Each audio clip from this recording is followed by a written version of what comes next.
Hello, magandang buhay mga ka-Ogang tindera ko. Eto, magluluto na naman si Ogang. Ayan, nakita niyo yung mahaba, mataba, na upo. Ayan, upo po ngayon ang ulam namin. Mura lang bili namin dyan. Ewan ko kay ina kung magkano bili niya dyan. May magic sarap at ang aking isasawgang imbutido kasi naubusan na ako ng giniling sa lata, no? Wala na akong stock. At syempre may bawang, may sibuyas, may kamatis at ito po ang aking masarap na tuyo. 5 piraso lang kasi 5 lang kami. Tigi-tigisa lang kami dyan. Alright guys, at syempre may mahiwagang milon dito. Ayan, syempre yung isa kung titimplahin at kakainin. So, syempre guys, no, bumibili po kami ng milon ngayon dahil panahon ng milon.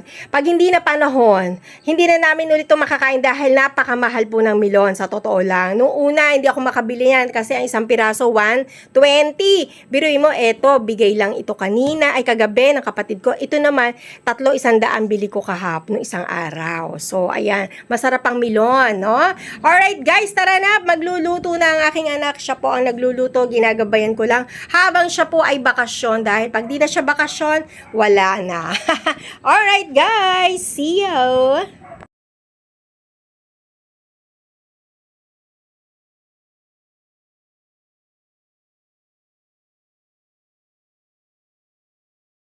So, ayan guys, nahiwa na niya, nakaprepare na po. Ayan po yung upo niya. Hiniwa-hiwa niya. Siyempre, andyan yung magic sarap. At siyempre, yung mga sahugsaw na mga spices. Ayan, nakahanda na guys. Lulutuin na lang po natin. At yan po ang ating ulam. At siyempre, sasama natin yung tuyo. Hindi natin sasama, pipirito natin para yung pinakaano natin. Isda. No? So, tara, samahan niyo po kami magluto, guys. Upo, ginisa sa imbutido. O, diba?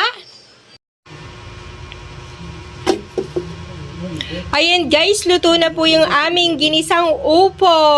Hindi ko na siya nakuhanan ng video kasi ang dami ko pong ginawa guys. No? May mga inasikaso po ako. So nakalimutan ko na siyang kuhanan ng video habang niluluto po. No? Ayan, so ang gagawin ko na lang po, lalapangin na lang natin. So tara, kain tayo. Napirito na rin nila yung kanilang tuyo. Oh, aming tuyo pala, hindi kanila. So, tara, samahan niyo ako, guys!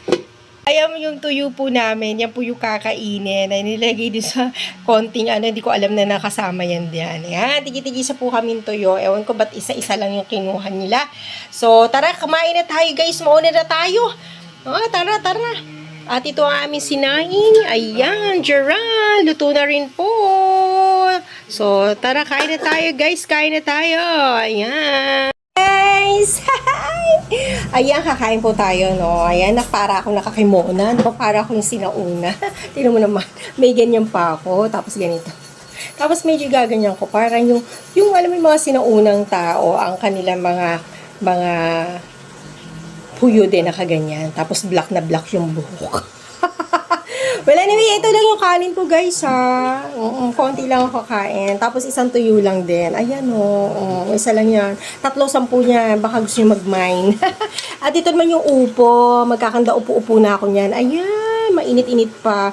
Yun nga po, guys, nakalimutan ko lang siya na kuhanan ng video. Kasi nga po, naging busy si Ogang. Dami kong ginawa. Namili ako ng mga chichirya. After, chichirya lang talaga. Oo, dini-schedule ko talaga yung chichirya. Tapos mga dibote. Or sa susunod, ganito, ganyan. Yan, oo. Para hindi ako mahirapan. Kasi kung si Ogang utusan ko, hindi niya alam kung ano bibili niyang chichirya. Malay ko kung may mga bago pang chichirya doon. Yun ang kukunin ko, di ba? Okay ba yun, guys? Alam nyo, dito sa aking upo na niluto, ang sahog nito, imbutido din. Diba? Sarap din siya. Siguro nagtataka kayo, lagi kong vlog pagkain, Kasi guys, hindi nga ako gano'ng lumalabas ngayon. Lumabas man ako, wala akong dalang cellphone. Minsan lang ako lumabas. Sobrang init po. Ayoko mainitan. Ang init-init kayo. Dito nga sa loob ng bahay, matutulog lang ako. Ng tanghali. Maliligo ulit ako. Ang init, kaya ang laki ng tubig namin siguro sa susunod. Nakita ko yung vlog ni Miss Joy Salem, no? Yung daing niya. Parang nilagyan niya ng bawang, sibuyas, kamatis, tsaka may luya. Mm-mm. Tapos sinabawan niya. Tapos nilublob niya dun yung ano. Sinama niya yung daing. Mukhang masarap yun. Hindi ko alam ano tawag dun eh. Mm. Mm. Mingming doon ka sa ulo. Barap.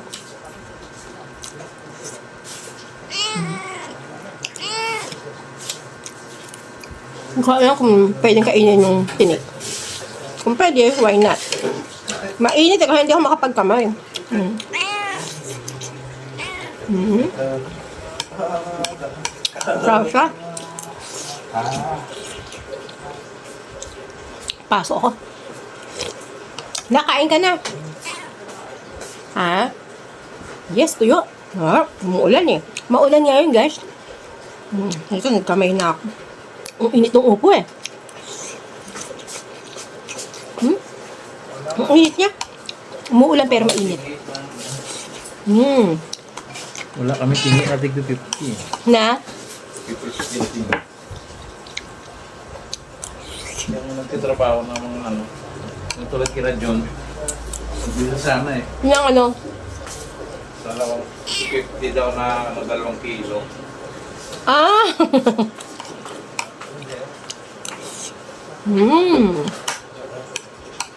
Ang sarap niya.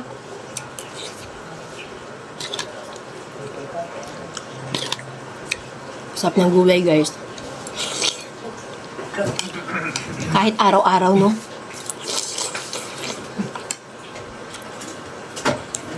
Sarap.